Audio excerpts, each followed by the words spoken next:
বিসমিল্লাহির রহমানির রহিম। আসসালামু আলাইকুম এভরিওয়ান। আশা করি সবাই খুব ভালো আছেন।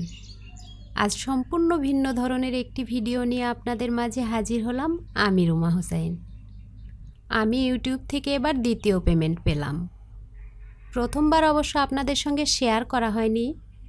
এবার শেয়ার করার একটি কারণ, সেটা হলো আমার মতো যারা গৃহিণী, বাসায় বসে থাকেন, কোনো জব করেন না, কিন্তু ইউটিউব ফেসবুকে ঘন্টার পর ঘন্টা সময় ব্যয় করেন, তাদের ইন্সপায়ার করার জন্যই মূলত এই ভিডিওটা করা। টাকার অ্যামাউন্টটা হয়তো এত বেশি না, তবু এই টাকাটাই সংসারের জন্য কিংবা নিজের শখ আহ্লাদ পূরণ করার জন্য কিন্তু অনেক কিছু। প্রথমবারের টাকা দিয়ে সবাইকে আমি মিষ্টি খাইয়েছি। আমার নিয়ত আছে এবার বাড়িতে গিয়ে এতিম বাচ্চাদের নিজ হাতে রান্না করে খাওয়াবো ইনশাল্লাহ।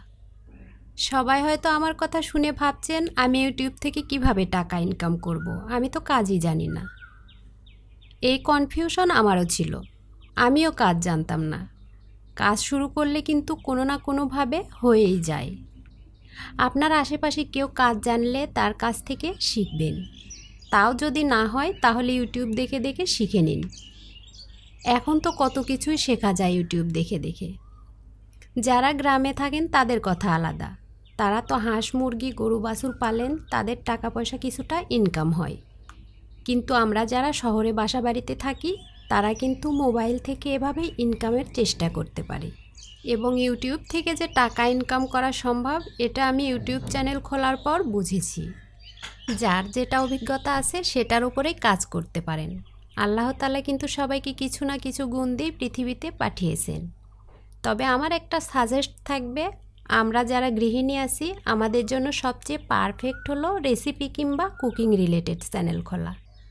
কারণ আমরা কিন্তু প্রতিদিন বাসায় কিছু না কিছু ভালো মন্দ রান্না করেই থাকি, আর এলাকা ভেদে কিন্তু রান্নার ধরনটাও আলাদা।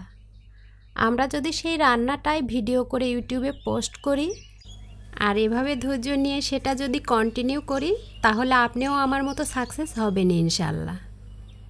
আপনার যদি ইউটিউবে কাজ করার ইচ্ছা থেকে থাকে, তাহলে যে কোনো হেল্প অথবা কোনো সাজেশনের প্রয়োজন হলে কমেন্ট বক্সে জানাতে পারেন। আমার সাধ্য অনুযায়ী আপনাকে হেল্প করব ইনশাল্লাহ। রান্নাবান্না ছাড়াও হাতের কাজ, বাচ্চাদের ভ্লগ, শিক্ষণীয় কোনো বিষয় ইত্যাদি রিলেটেড কোনো ভিডিও তৈরি করতে পারেন। এতক্ষণ যারা ধৈর্য নিয়ে সম্পূর্ণ ভিডিওটি উপভোগ করলেন, তাদের আবারও ধন্যবাদ জানাচ্ছি। পরিশেষে সবার সুস্থতা এবং মঙ্গল কামনা করে আজ এখানেই বিদায় নিচ্ছি। সবাই ভালো থাকবেন এবং রুমা হোমমেড ফুডের সাথেই থাকবেন। আল্লাহ হাফেজ।